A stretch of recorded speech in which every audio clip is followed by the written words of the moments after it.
Taylor Walker from the Adelaide Crows, and you're listening to the Coaches Panel. Shannon Hurn from the West Coast Eagles. This is Nathan Jones from the Melbourne Football Club. Phil Davis from the GWS Giants. It's Brad Ebert from the Port Adelaide Football Club, and you're listening to the Coaches Panel.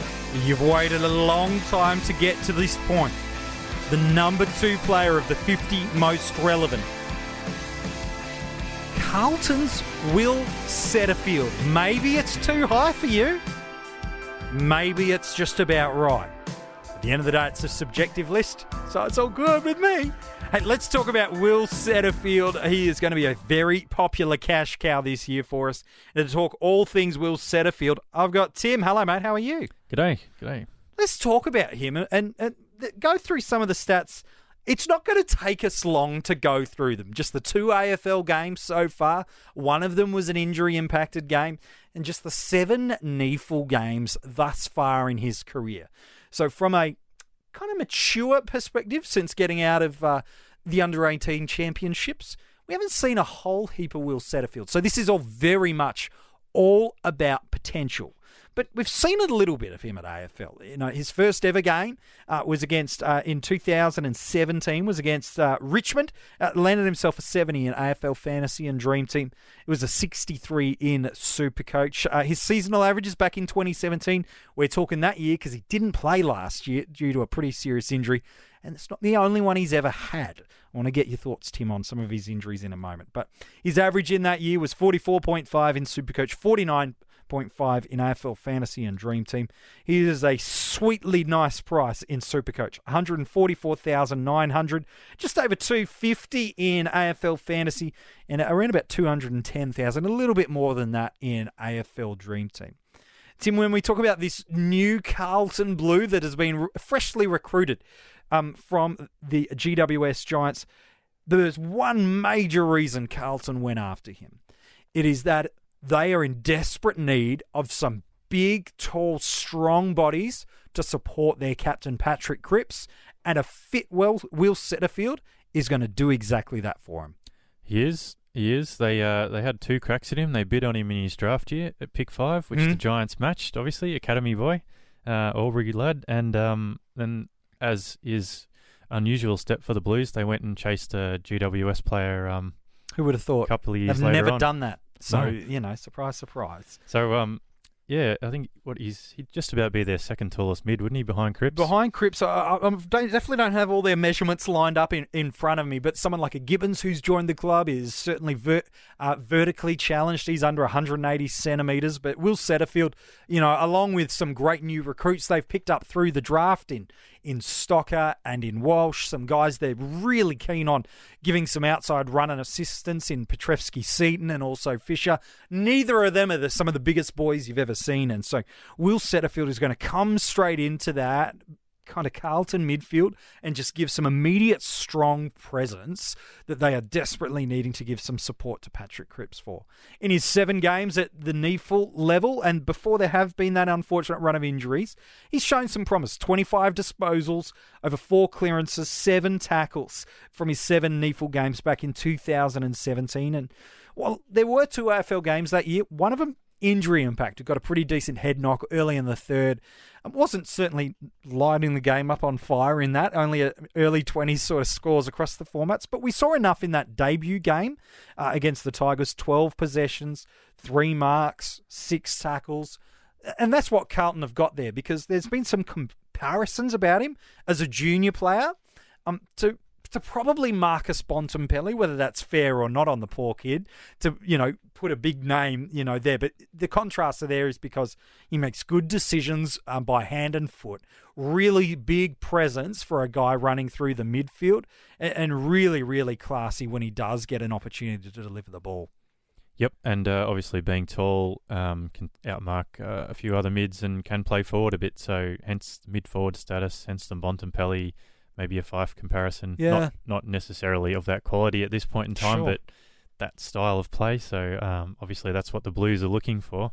And you alluded to earlier with the injury history he's had. Yeah, buckle up and get a coffee, because unfortunately it's fairly lengthy.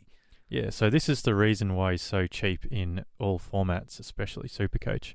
So back in 2014, so he got drafted at the end of 2016, so he would have turned 18 in 2016, presumably.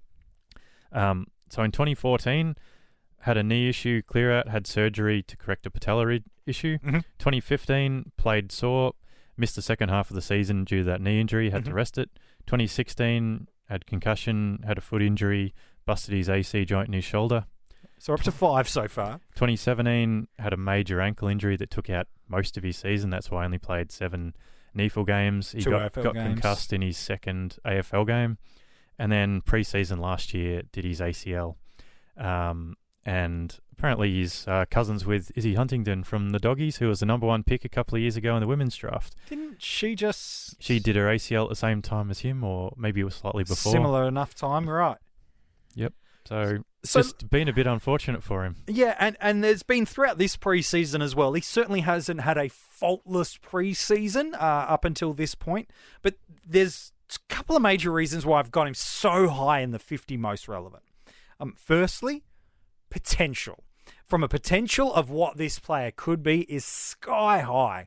And at the GWS Giants, where he was initially drafted as an academy player, he was never going to be guaranteed the amount of midfield opportunity, even with the departures of Dylan Shiel in the past few months. He was never going to be given the opportunities to be one of the primary movers and shakers inside that midfield unit. They've still got at GWS. They've still got Taranto, Hopper, Ward, Kelly, Cornelio, just as like their first primary choices of who they're going to roll through there. Setterfield was never going to get that anytime soon. Whereas coming to Carlton, while they do have some really talented young kids, outside of Cripps, there ain't much there.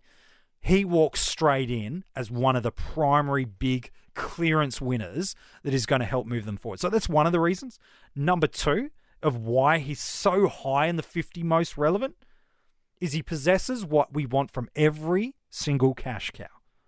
Job security. Yes, we want scoring potential, but we need a guy that is going to play 6, 8, 10 games in a row for us. And Tim, he walks straight into the best 22 of the Blues. He does. He's pretty much been recruited for that. I think he's trained midfield, so he'd not only walk straight into the team, but straight into the midfield.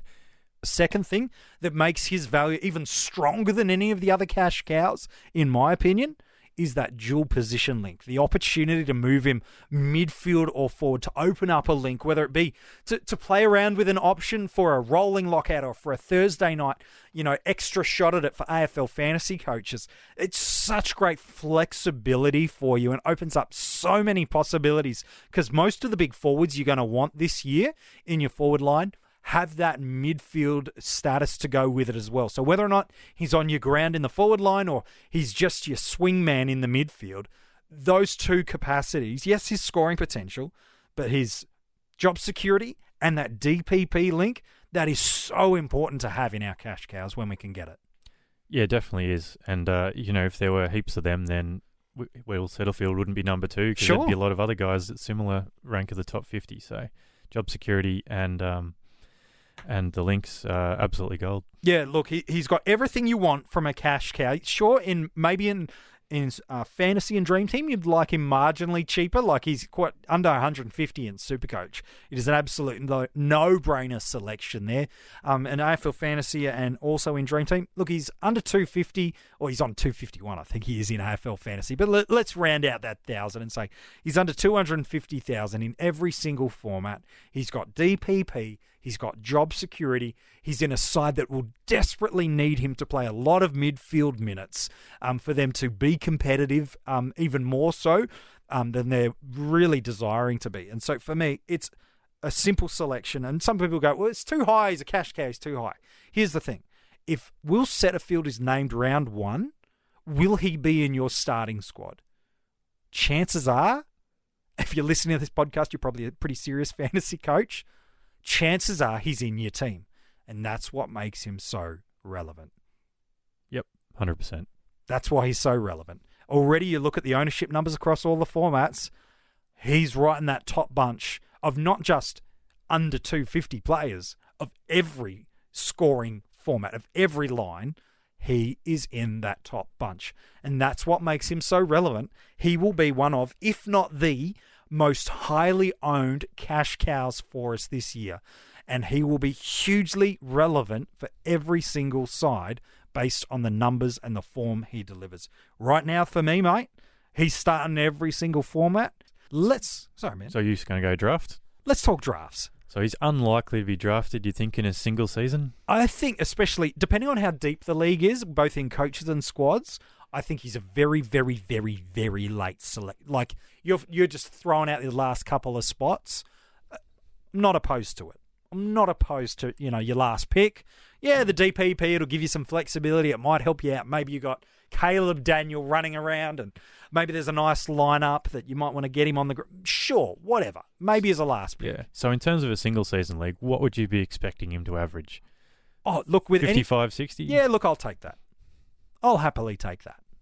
Given his price point, I'll happily take that. Yeah. Look, he might be one to watch later in the season from a single season draft because, as we're saying, he's not fully fit yet, or even if he is, he's barely back. So there's every chance they ease him into the team at a half-forward role or something. He's a chance to be someone who gets more midfield minutes and points later in the season. Sure.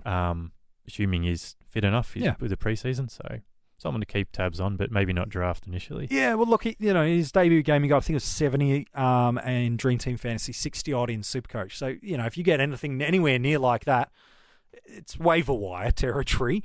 You're probably not drafting it, but in a keeper league, it's a little bit more different. Here's the thing. If I owned him in a keeper league and someone came knocking for him and offered me something decent, I'd do it. I'd do it. I know the potential's really high, but as you also mentioned in a keeper league, that list of basically a dozen injuries over the past 4 or 5 years, if I could get something for a guy that I wasn't bullish on, he's going 90 and 100 in the next 2 years, I'd take it. What about you?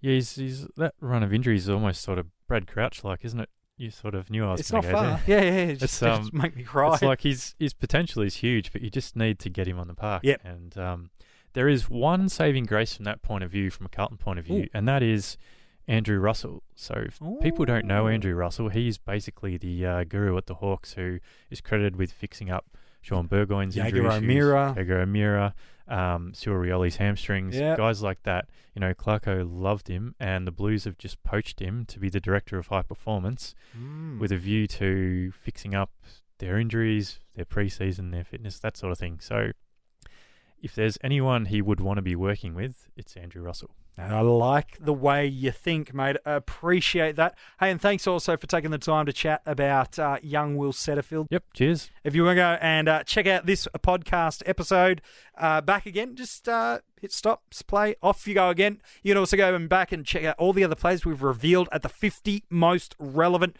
right up until this point. The articles are online for you at coachespanel.tv, and there is now only one player remaining to reveal in the 50 most relevant. Yeah, you don't have to think too hard about who it is. But here's the thing. I'm going to make you wait one more day. Tomorrow, a special podcast. Rids is coming back, and we're going to talk about 10 players that were unlucky to miss the 50 most relevant.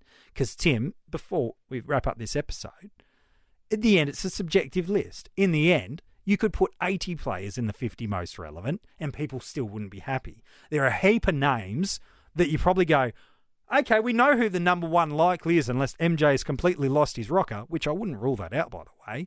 But you could probably think of 30 names that belong to be in the conversation about it. So it's going to be interesting to see some of the names that pop up tomorrow. Absolutely. And as you say, it's subjective and it's fun, right? Yeah. So it's generating discussion. So if our 50 match your 50, then what's the fun in that? You already know the answers. Yeah, exactly right. All right, tomorrow that lands. Make sure you get subscribing. Make sure you leave 5-star ratings at reviews via Spotify and iTunes. Get ready for those notifications because this podcast is going to be a long one, but it's going to be talking about some of the most relevant players. Yeah, they're still relevant if they don't make the top 50. Some of the most relevant players that I just couldn't squeeze in.